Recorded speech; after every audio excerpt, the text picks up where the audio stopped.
Meus irmãos, a graça e a paz do Senhor Jesus. Aqui quem fala é Leandro Barros e vim mais uma vez para trazer uma lucidez espiritual através da revelação da palavra de Deus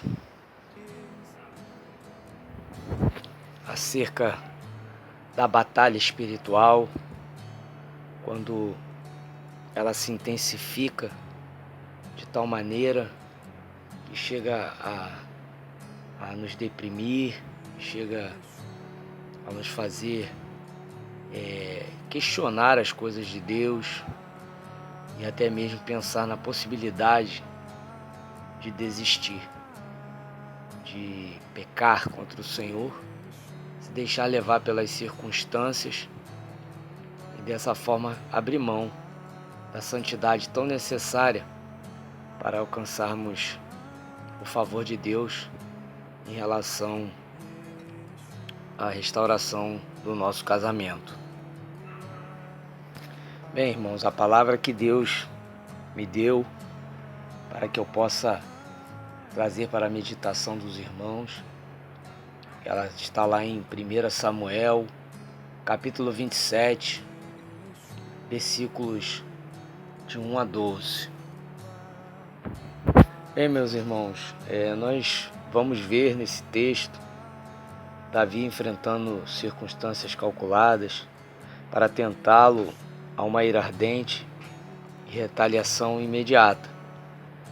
No momento seguinte, ele está cercado de ataques tão constantes e esmagadores de seu inimigo de uma vida inteira, que se sente desencorajado e quase pronto a desistir. Aqui está a bigorna em que o caráter de um homem de Deus é forjado, meus irmãos. O forno de fogo em que ele é derretido e derramado como aço para a glória do seu Senhor. Assim o ferro penetra na alma de um homem, no momento da sua angústia. Eu não vou ler o texto todo, para não tomar tanto tempo, quero fazer um vídeo pequeno, mas logo no primeiro versículo do capítulo 27 de 1 Samuel, nós podemos ver uma meditação de Davi. A palavra ela diz assim: disse Davi em seu coração: ora, certamente serei morto algum dia pelas mãos de Saul. Nada, portanto, me será melhor do que me apressar e fugir à terra dos filisteus, para que Saul deixe de mim e não ande mais me procurando por todos os termos de Israel, e assim me escaparei da sua mão. Versículo 2: levantou-se, pois, Davi, e com os 600 homens que tinha consigo, passou a Aques, filho de Maoque, rei de Gate. Meus irmãos, nós vemos Davi aqui numa situação de total desesperança e falta de confiança nas promessas do Senhor. As circunstâncias eram tão esmagadoras que Davi já estava prevendo a sua morte, porque Saul o perseguia em todo o tempo. Em todo momento, Saul perseguia. E Davi, nós podemos ver ele bem descrente de que essa situação o faria perecer, o faria morrer. Na cabeça de Davi, ele pensou: dessa vez eu vou morrer. Foi isso que Davi pensou. E nós podemos muito fazer uma comparação. Muitas vezes, quando nós estamos já cansados de tanto lutar pela restauração do nosso casamento, nós estamos ali orando, buscando a palavra do Senhor, nós clamamos na madrugada, fazemos nosso jejum, nossas orações, mas parece que nada acontece ao nosso favor. Pelo contrário, as coisas parece que caem sobre as nossas cabeças. São ataques vindo de todos os lados. Todos os lados nós somos atacados pelo inimigo de nossas almas. Isso quer dizer que nós estamos em plena batalha espiritual, meus irmãos. É comum isso acontecer com aqueles que ousam buscar o Senhor. Buscá-lo na madrugada, buscar conhecer mais o Senhor. Então, Satanás, com certeza, ele vai se levantar. É estranho que ataques constantes e esmagadores, muitíssimos poderosos do adversário, aconteçam em seguida. Ataques esses que nos causam muitas vezes um sentimento de indignação e vontade de não mais lutar pelo cônjuge, que em nosso pensamento, neste momento, é o causador de tudo isso, sem pensar em nós e sem respeitar uma promessa que ele fez no altar, ao ponto de nos enfraquecer e causar um desejo de desistir e nos entregar às circunstâncias que nos é evidente. Que circunstâncias são essas, meus irmãos? É tudo o contrário, né? Acontecendo. Mas parece que o pecado está mais perto e dá aquela sensação de que nós não vamos conseguir. Mas, meus irmãos, creiam que estes momentos são fundamentais para que possamos ser moldados e nos tornarmos verdadeiros homens e mulheres de Deus, preparados para ter o nosso casamento restaurado. Na verdade, é uma prova de fogo, onde o próprio Deus permite que nós sejamos tentados, provados por Satanás, para que nós possamos ser aprovados diante do Senhor. Em 1 Pedro, capítulo 4, versículo 12, diz assim, retrata bem isso que eu acabei de falar. Diz assim, amados, não estranheis a ardente prova que vem sobre vós para vos tentar, como se alguma coisa estranha vos acontecesse. Alegrai-vos no fato de serdes participantes das aflições de Cristo, para que também na revelação da sua glória vos regozijeis com grande alegria. Davi aqui está num momento de muita pressão e dúvida acerca do que Deus prometeu que iria fazer em sua vida em relação ao seu reinado em Israel. Como ele, duvidamos que Deus também pode restaurar nosso casamento e nos dar aquilo que ele prometeu. Um momento de batalha espiritual muito intensa, onde a carne começa a reivindicar seu direito como homem e mulher, pois o pensamento de que Deus não está por perto e que não está agindo nos leva a abrir brechas para que a nossa velha natureza tome força novamente.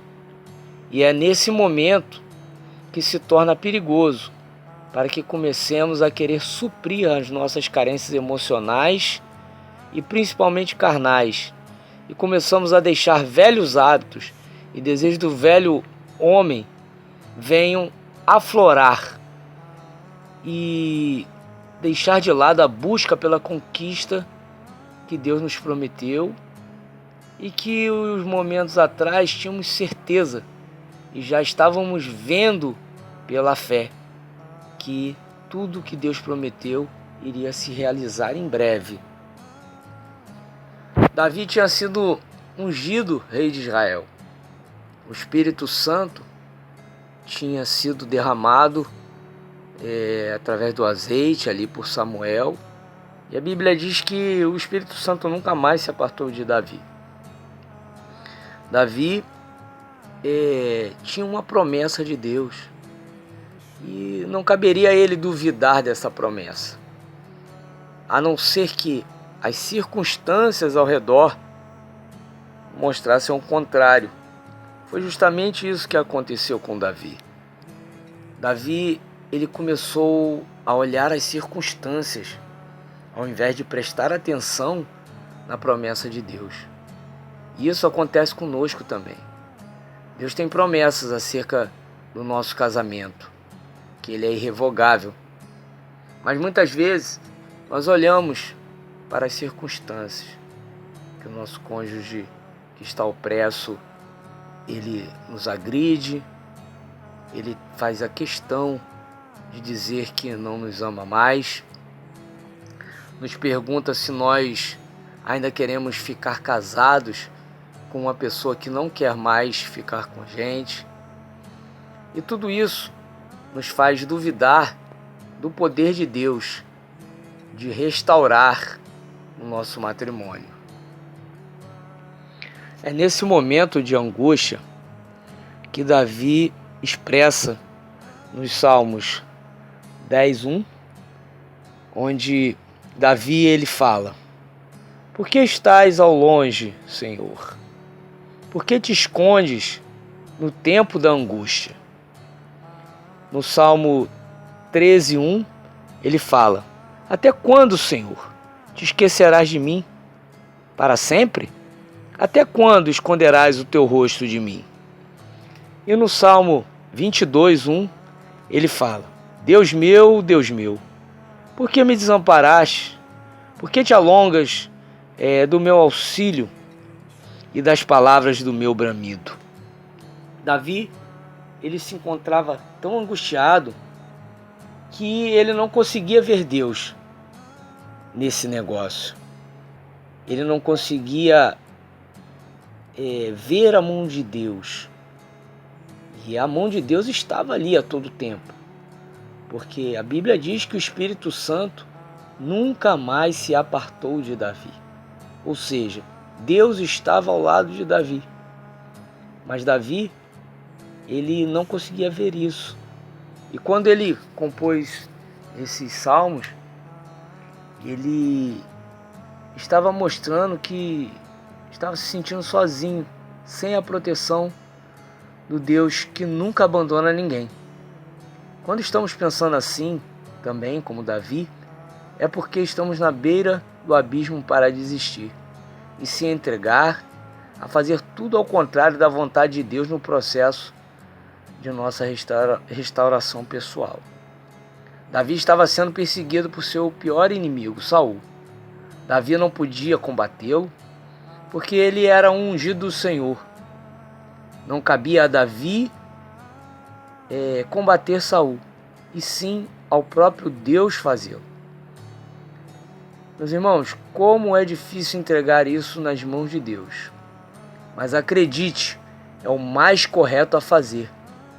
Nesse momento, se você tentar tomar as rédeas da situação, como Davi fez, Davi tomou as rédeas e ao invés de prosseguir na sua batalha, ele foi se refugiar no meio dos inimigos, na cidade de Gate. Ele foi pedir auxílio ao rei Aques, que era inimigo do seu povo. Assim é Satanás, como Saul. Ele é um inimigo muito poderoso diante de nós, simples mortais e pecadores, que por conta da nossa natureza adâmica, pecamos todos os dias e nos tornamos incapazes de combatê-lo no campo espiritual, que é onde Satanás nos ataca. Desta forma, meus irmãos, nos sentimos incapazes e colocamos toda a nossa ansiosa esperança que Deus haja em nosso tempo. Mas eu sinto informar os irmãos, isso nunca vai acontecer. Deus tem o seu próprio tempo para cuidar de Saul, né? Ele tinha o próprio tempo para cuidar de Saul.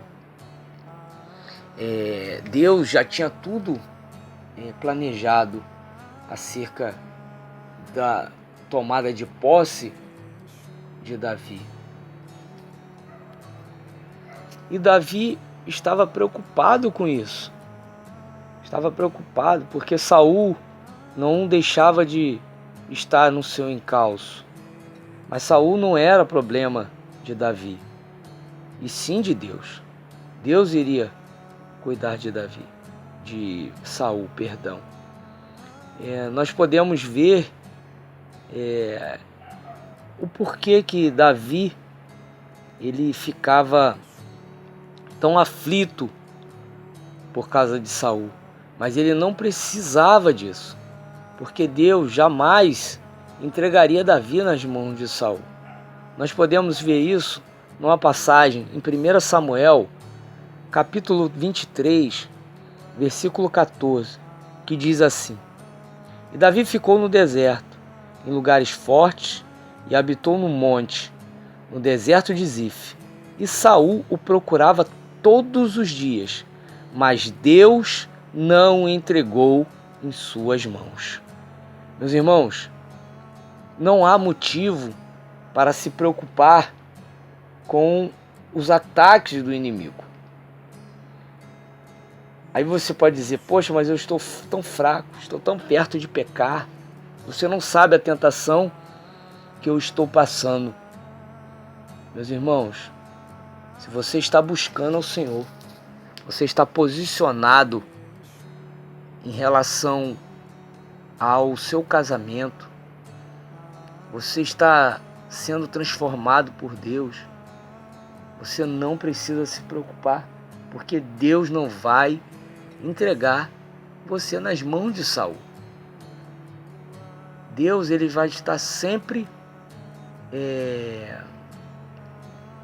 te guardando, me guardando. Davi, ele não tinha descanso. Davi estava encurralado todos os dias. Escapava de um ataque e logo em seguida Saul procurava e o encontrava. Ele tinha acabado de escapar de Saul em Keila e agora ele já estava aqui fugindo para Gate por causa de Saul novamente. Assim como Davi, nós temos todos os motivos para pensar: agora Saul vai conseguir me matar. Ou seja, agora Satanás vai me fazer pecar. Meus irmãos, essa possibilidade, ela só é possível se você se entregar ao pecado. Mas se você lutar dentro do teu coração que isso não vai acontecer e clamar ao nome do Senhor, Deus, ele virá em teu favor. Ele virá em teu socorro.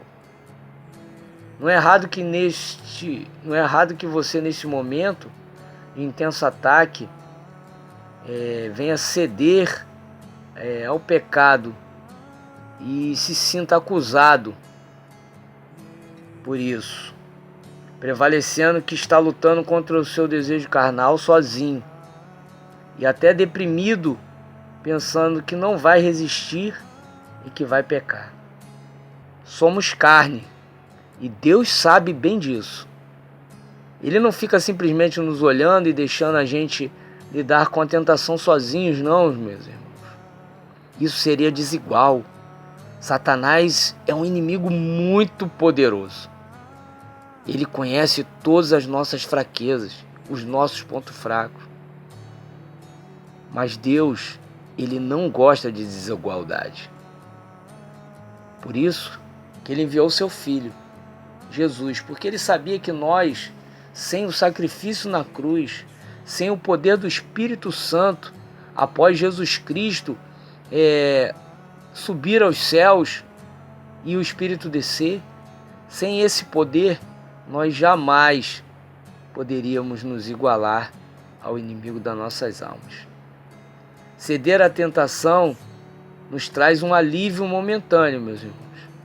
Nos tirará da pressão da batalha, pois estaremos fora dela.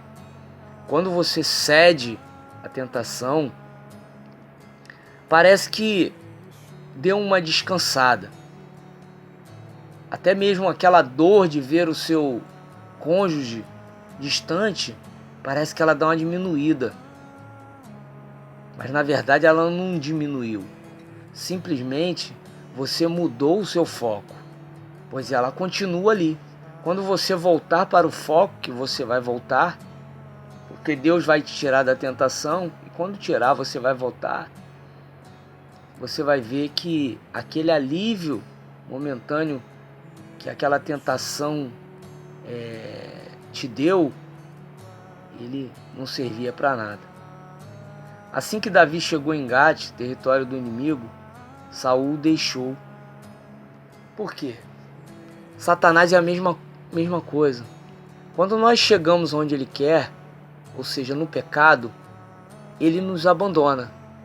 Porque ele nos persegue enquanto estamos buscando ao Senhor, estamos posicionados.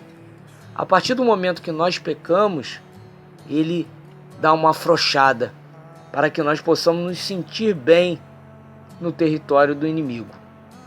Quando fazemos a vontade da nossa carne, Satanás nos deixa em paz por um momento. Mas como Saul, ele não quer que a gente fique em paz. Ele quer acabar com toda a nossa paz. Por isso ele vai atacar novamente para poder nos matar. E um ataque bem mais feroz. Primeiro que a nossa resistência vai ser menor, pois já estaremos no pecado, não conseguiremos resistir. Então, irmãos, temos que resistir bravamente, clamar ao Senhor. Não deixe que as circunstâncias façam você querer ir para o território do inimigo. Davi fez isso. Ele foi para Gate. Chegando lá, ele começou a saquear vários povos. E aquilo lhe trazia uma distração de que Saul não estava mais atrás dele. Mas na verdade o problema continuava ali. Ele só estava distraído, fazendo aquilo que Deus não mandou. Quando cedemos à tentação, estamos desonrando o Senhor. Estamos dizendo que Ele não tem poder de nos ajudar e por isso começamos a agir do nosso jeito. Aceitar, meus irmãos, novamente os velhos hábitos, o velho homem para fugir da batalha, ou descansar, nem que seja por um dia, é um padrão muito inferior de vida com Deus, em um estado de acomodação muito grande. Davi recebeu do rei de Aques a cidade de Ziclag.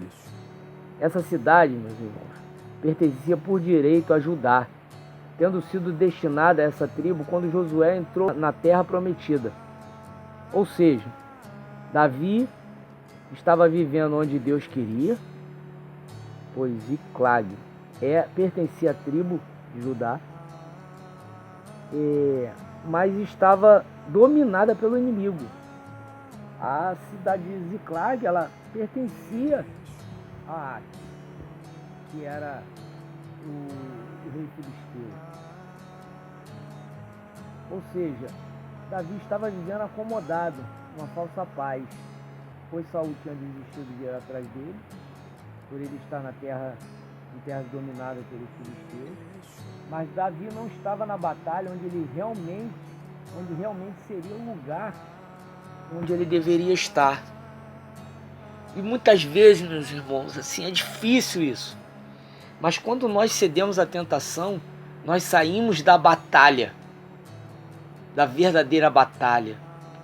E o inimigo, ele ganha terreno em cima do nosso cônjuge que está opresso. Por quê? Porque nós estamos em Ziclag. Estamos ali na nossa acomodação religiosa. Estamos até orando. Estamos lendo a palavra, jejuando. Mas não nos posicionando da forma correta. Isso é um grande erro, irmãos. É um erro muito grande.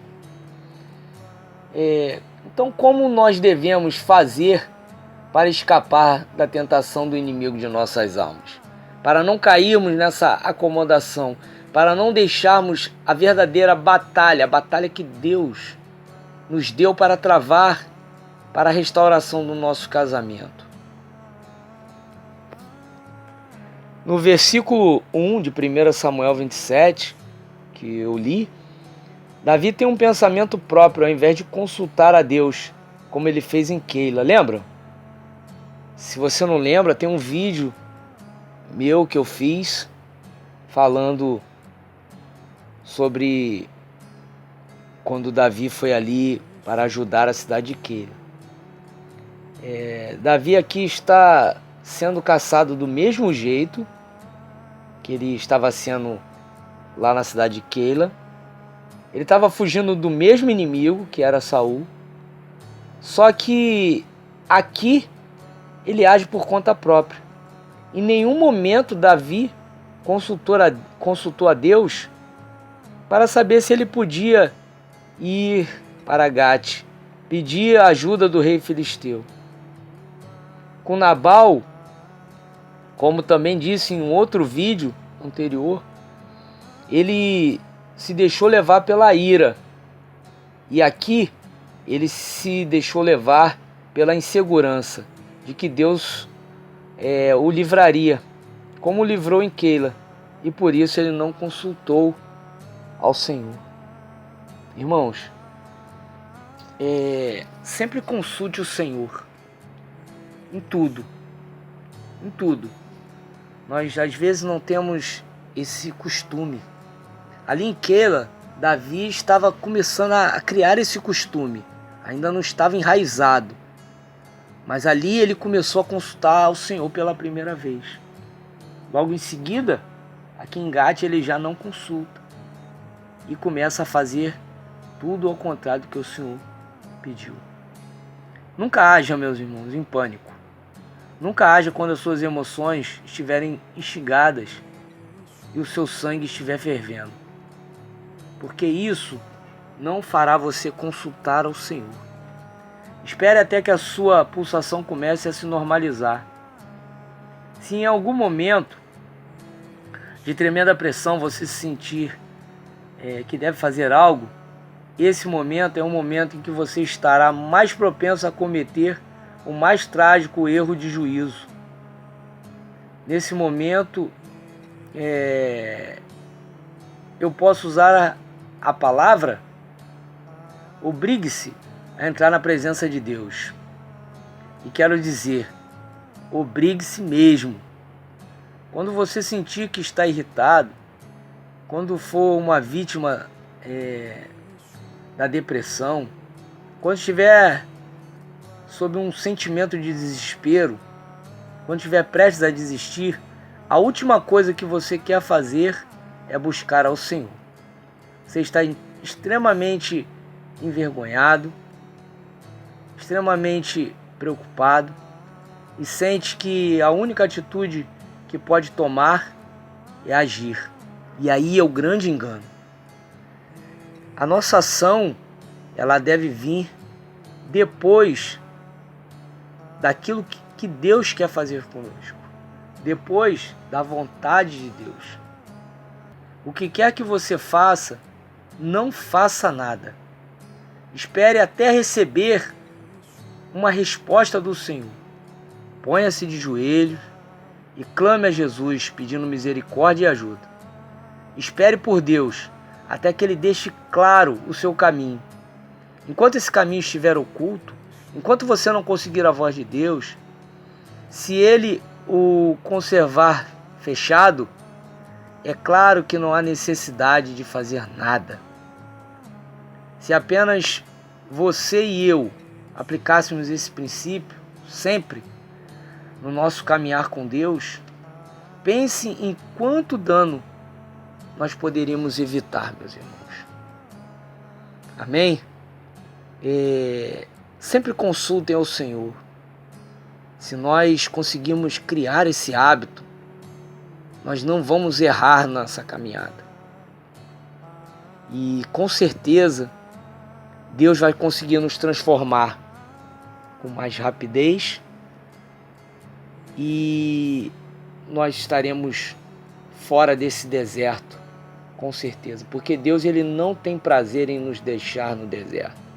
Mas também Ele não quer nos tirar do deserto sem que nós saiamos com essa lição de consultá-lo em tudo. Amém, meus irmãos? Continue orando por mim, que eu estarei orando pelos irmãos. E como eu sempre falo, independente do que o seu cônjuge fale para você, que ele te traga palavras que venham te desanimar, palavras que venham te ofender, eu sempre digo, continue dizendo a ele: estou lutando por você. A graça e a paz do Senhor Jesus para todos.